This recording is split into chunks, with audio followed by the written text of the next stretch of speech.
Bismillahirrahmanirrahim. Assalamualaikum warahmatullahi wabarakatuh. Alhamdulillahirabbil alamin wassalatu wassalamu ala rasulillahi ajmain wa ala alihi wa sahbihi wa man tabi'ahum bi ihsanin ila yaumiddin. Pemirsa yang dirahmati Allah Subhanahu wa taala, beberapa waktu yang lalu saya melihat sebuah tayangan di YouTube yang menceritakan kisah seorang pemuda asal Indonesia yang bekerja di negara Jepang. Singkat cerita, pemuda ini menceritakan bahwa dia dilamar oleh salah seorang gadis di sana, ya, memang dia dilamar. Tetapi dia menceritakan pada awalnya dia menolak lamaran itu. Alasan yang cukup menarik yang disampaikan oleh pemuda ini, ternyata ketika dia menolak lamaran gadis itu bukan karena gadis itu tidak cantik. Justru dia menceritakan bahwa sebetulnya dia tidak cukup pede menerima lamaran sang gadis. Namun alasan penolakannya lebih kepada perbedaan agama.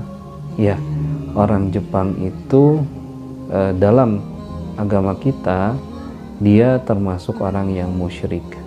Ya, seorang pemuda muslim tentu tidak boleh menikah dengan wanita yang musyrik. Maka kemudian pemuda ini menyampaikan bahwa dia akan menerima lamaran gadis tadi dengan satu syarat, yaitu bahwa gadis ini masuk ke agama Islam. Lalu kemudian dia bertanya kepada gadis itu, apa yang dia ketahui tentang Islam. Sang gadis kemudian menyampaikan bahwa saya tahu Islam itu tidak boleh makan daging babi dan juga tidak boleh minum alkohol, tidak boleh mabuk. Hanya dua itu saja. Jadi gadis ini tidak mengetahui bahwa di dalam ajaran agama Islam, seorang yang telah memasuki agama Islam itu ada kewajiban sholat misalnya, ada kewajiban membayar zakat, atau bahkan sampai menunaikan ibadah haji. Gadis ini tidak mengetahui fakta-fakta tadi.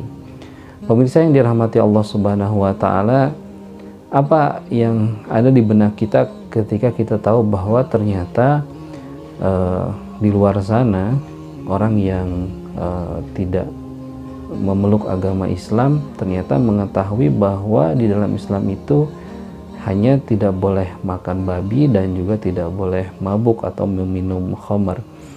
Tentu dalam tanda petik kita memaklumi, karena ya memang dia adalah orang non muslim, dia adalah orang yang musyrik, sehingga dalam tanda petik wajar ketika dia tidak mengetahui ajaran-ajaran Islam. Wajar kalau kemudian dia hanya memahami bahwa di dalam Islam itu hanya tidak boleh meminum khamar atau kemudian memakan babi. Yang tidak wajar tentu adalah kita sebagai orang yang telah memeluk agama Islam ini. Ada yang mungkin sudah 20 tahun, 30 tahun, 40 tahun, 60 tahun bahkan. Bagaimana kondisi kita hari ini? Apakah kemudian kita hanya paham bahwa Islam itu hanya mengajarkan sholat, hanya mengajarkan saum misalnya, hanya mengajarkan bahwa di dalam Islam harus membayar zakat, harus menunaikan ibadah haji bagi yang mampu? Apakah kemudian kita hanya mengetahui itu? Maka kemudian kalau kita hanya mengetahui itu dalam tempo yang cukup lama, sementara pemahaman kita terbatas, maka boleh jadi ibadah saum kita yang tujuannya adalah la'allakum tattaqun, sesungguhnya tujuan itu belumlah sampai pada tempatnya, atau bahkan masih sangat jauh dari predikat itu. Mengapa? Karena kalau kita kembalikan kepada definisi takwa, yang paling sederhana adalah bagaimana takwa itu tercermin pada diri seseorang menjalankan semua perintah-perintah Allah Subhanahu wa taala dan menjauhi apa-apa saja yang dilarangnya. Sementara seseorang yang kemudian pengetahuan Islamnya, ilmunya terbatas, dia bahkan hanya tahu Islam hanya sebagian-sebagian saja, ini akan menghambat dia dalam menjalankan semua perintah Allah tadi. Dan dia juga kemudian akan terbatas dalam menghindari apa yang kemudian dilarang oleh Allah, karena dia tidak tahu apa yang diperintahkan, dia juga tidak tahu apa yang kemudian dilarang. Oleh karena itu maka kita harus mengetahui ruang lingkup Islam itu. bahwa Islam didefinisikan sebagai din yang diturunkan oleh Allah Subhanahu wa taala kepada Rasulullah Shallallahu alaihi wasallam melalui malaikat Jibril untuk mengatur urusan manusia dengan Allah Subhanahu wa taala, mengatur urusan manusia dengan sesama manusia, dan mengatur urusan manusia dengan dirinya sendiri. Yang pertama, bahwa Islam mengatur urusan manusia dengan Allah Subhanahu wa taala. Sudahkah kemudian kita tahu ruang lingkup dalam masalah ini? Ada akidah, ada ibadah. Bagaimana kemudian kita yakin bahwa Allah Subhanahu wa taala adalah yang menghalalkan sesuatu, kemudian yang mengharamkan sesuatu. Jangan sampai kita terbalik dalam memahami sesungguhnya ini halal dalam pandangan Allah tetapi diharamkan, atau sebaliknya, ini haram dalam pandangan Allah tetapi kemudian ini dihalalkan. Nah, ini menjadi sesuatu yang tentu saja bermasalah. Apalagi tadi menilik bahwa keberislaman kita misalnya sudah 40 tahun, sudah 50 tahun, 60 tahun, dan seterusnya. Kemudian dalam segi ibadah, apa yang sudah kita pahami? Benarkah ibadah sholat kita misalnya? Benarkah wudhu kita? Benarkah kita dalam melaksanakan ibadah saum? Jangan-jangan kita tidak sadar bahwa kita melakukan hal-hal yang membatalkan ibadah atau kemudian membatalkan pahalanya. Yang kedua adalah bagaimana Islam mengatur hubungan manusia dengan sesama manusia. Dan ini adalah pembahasan yang sangat luas sekali. Misalnya Islam mengatur muamalah jual beli. Islam kemudian memberikan penjelasan yang begitu detail. Apa saja yang boleh diperjualbelikan, bagaimana tata caranya, dan lain sebagainya. Bagaimana kalau kemudian ada sengketa. Itu semua bisa dipelajari. Kemudian Islam juga mengharamkan riba misalnya. Islam mengharamkan pencurian. Islam mengharamkan penipuan. Itu bagian dari cakupan syariah yang mengatur dalam masalah menghubungkan manusia dengan manusia yang lainnya. Bahkan Islam mengatur masalah pemerintahan. Islam mengatur politik. Islam mengatur pendidikan dan lain sebagainya. Cakupannya sangat luas.